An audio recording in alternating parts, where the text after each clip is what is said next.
4 दिसंबर 1971 की रात कराची बंदरगाह के पास समुद्र असामान्य रूप से शांत था। पाकिस्तान की नौसेना के अधिकारी अपने जहाजों पर सामान्य गश्त में लगे हुए थे। किसी को अंदाजा भी नहीं था कि अगले कुछ घंटों में वही शांत समुद्र आग के समंदर में बदलने वाला है। रात लगभग 10 बजे के आसपास अचानक रडार स्क्रीन पर कुछ हलचल दिखाई दी। दूर समुद्र में तेजी से बढ़ती कुछ छोटी सी आकृतियां दिखाई दे रही थीं। शुरू में लगा शायद ये कोई साधारण जहाज या मछली पकड़ने वाली नावें होंगी, लेकिन कुछ ही मिनटों बाद आसमान में आग का एक भयानक गोला उठा, और फिर दूसरा, और फिर तीसरा। कराची बंदरगाह, जो पाकिस्तान की नौसेना का दिल माना जाता था, अचानक जलने लगा। तेल के टैंकरों में आग भड़क उठी, युद्धपोतों पर मिसाइलें गिर रही थीं। बंदरगाह के आसपास खड़े जहाज एक एक करके धधकने लगे। पाकिस्तान को समझ ही नहीं आया कि आखिर ये हमला हुआ कैसे। यही था वो पल जिसने इतिहास में एक नई कहानी लिख दी। भारतीय नौसेना का साहसिक अभियान, जिसे दुनिया आज ऑपरेशन ट्राइडेंट के नाम से जानती है। लेकिन इस हमले की कहानी उस रात से बहुत पहले शुरू हो चुकी थी। 1971 का साल दक्षिण एशिया के इतिहास में उथल-पुथल का साल था। उस समय पाकिस्तान दो हिस्सों में बटा हुआ था, पश्चिमी पाकिस्तान और पूर्वी पाकिस्तान। पूर्वी पाकिस्तान में रहने वाले लाखों बंगाली लोग लंबे समय से अपने अधिकारों के लिए संघर्ष कर रहे थे। जब 1970 के चुनावों में शेख मुजीबुर रहमान की पार्टी ने जीत हासिल की, तब उम्मीद थी कि पूर्वी पाकिस्तान को राजनैतिक अधिकार मिलेंगे, लेकिन पाकिस्तान की सत्ता ने यह स्वीकार नहीं किया। मार्च 1971 में पाकिस्तान की सेना ने पूर्वी पाकिस्तान में एक भयानक सैन्य अभियान शुरू किया। इस अभियान में हजारों लोगों की जान गई और लाखों लोग अपने घर छोड़कर भारत की ओर भागने लगे। भारत के सीमावर्ती राज्यों में शरणार्थियों की बाढ़ आ गई। लाखों लोग अपने परिवार, घर और भविष्य खोकर भारत की शरण में आ गए। ये सिर्फ एक मानवीय संकट नहीं था, बल्कि भारत की सुरक्षा और अर्थव्यवस्था के लिए भी बड़ा खतरा बनता जा रहा था। धीरे धीरे स्थिति युद्ध की ओर बढ़ने लगी। 3 दिसंबर 1971 को पाकिस्तान ने अचानक भारत के कई एयरबेस पर हवाई हमला कर दिया। यह हमला भारत को चौंकाने के लिए किया गया था, लेकिन पाकिस्तान को अंदाजा नहीं था कि यह कदम भारत की पूरी सैन्य शक्ति को सक्रिय कर देगा। युद्ध आधिकारिक रूप से शुरू हो चुका था। भारतीय सेना और वायुसेना ने तुरंत जवाबी कार्रवाई शुरू कर दी। पूर्वी पाकिस्तान में भारतीय सेना तेजी से आगे बढ़ने लगी, लेकिन इस युद्ध का एक और मोर्चा था, समुद्र का मोर्चा। पाकिस्तान की नौसेना का सबसे बड़ा और सबसे महत्वपूर्ण ठिकाना था कराची बंदरगाह। कराची सिर्फ एक बंदरगाह नहीं था, यह पाकिस्तान की अर्थव्यवस्था और नौसेना की जीवन रेखा थी।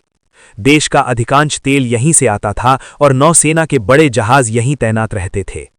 अगर कराची बंदरगाह को नुकसान पहुंचता तो पाकिस्तान की युद्ध क्षमता पर सीधा असर पड़ता। भारतीय नौसेना के रणनीतिकारों ने यही कमजोरी पहचान ली। योजना बनी कि पाकिस्तान की नौसेना के दिल पर ऐसा हमला किया जाए जिसकी उसने कल्पना भी नहीं की हो। लेकिन यह आसान नहीं था। कराची भारत के तट से सैकड़ों किलोमीटर दूर था। वहां तक पहुंचना, हमला करना और सुरक्षित लौटना, यह एक बेहद जोखिम भरा मिशन था। फिर भी भारतीय नौसेना ने फैसला कर लिया। इस मिशन का नाम रखा गया ऑपरेशन ट्राइडेंट। यह नाम भगवान शिव के त्रिशूल से प्रेरित था, जो शक्ति और विनाश का प्रतीक माना जाता है। भारतीय नौसेना ने इस मिशन के लिए सोवियत संघ से मिले ओसा क्लास मिसाइल बोट्स को चुना। ये जहाज आकार में छोटे थे, लेकिन बेहद खतरनाक थे। इनमें लगे स्टाइक्स मिसाइलें दुश्मन के बड़े बड़े युद्धपोतों को भी कुछ ही सेकंड में नष्ट कर सकती थीं। लेकिन इन मिसाइल बोट्स की एक कमजोरी थी, इनकी रेंज कम थी। वे लंबी दूरी तक समुद्र में नहीं रह सकती थीं।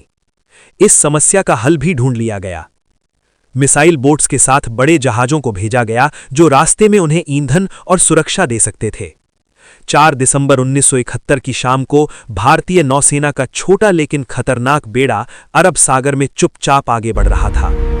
इस टास्क फोर्स में मुख्य रूप से 3 मिसाइल बोट्स शामिल थीं: INS निपट, INS निर्घात और INS वीर। इनके साथ कुछ सहायक जहाज भी थे।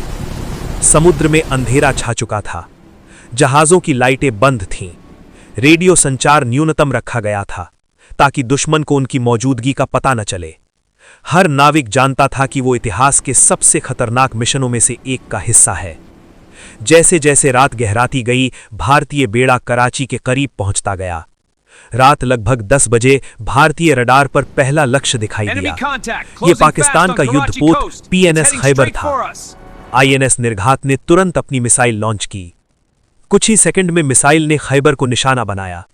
एक भयानक विस्फोट हुआ, जहाज बुरी तरह क्षतिग्रस्त हो गया और कुछ ही समय में समुद्र में डूब गया। यह हमला पाकिस्तान के लिए पूरी तरह अप्रत्याशित था, लेकिन भारतीय नौसेना यहीं नहीं रुकी। आईएनएस निपटने आगे बढ़कर कराची बंदरगाह के पास खड़े तेल टैंकरों और जहाजों को निशाना बनाया। मिसाइलों के हमले से किमारी ऑयल टर्मिनल में भीषण आग लग गई। तेल के टैंक एक एक करके फटने लगे। आग की लपटें इतनी ऊंची उठीं कि उन्हें कई किलोमीटर दूर से देखा जा सकता था।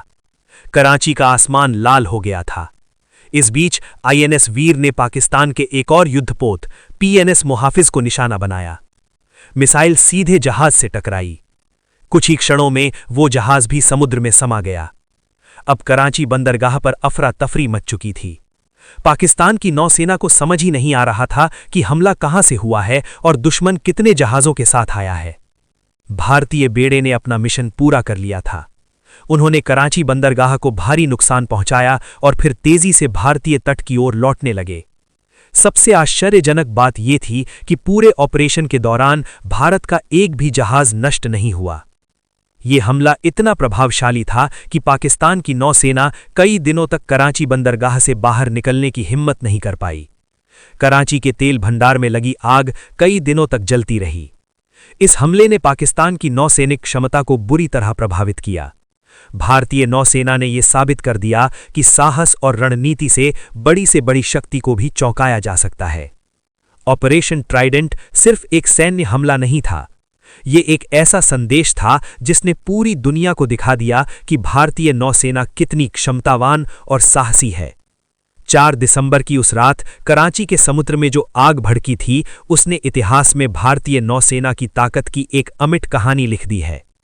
आज भी हर साल 4 दिसंबर को भारत में नौसेना दिवस मनाया जाता है।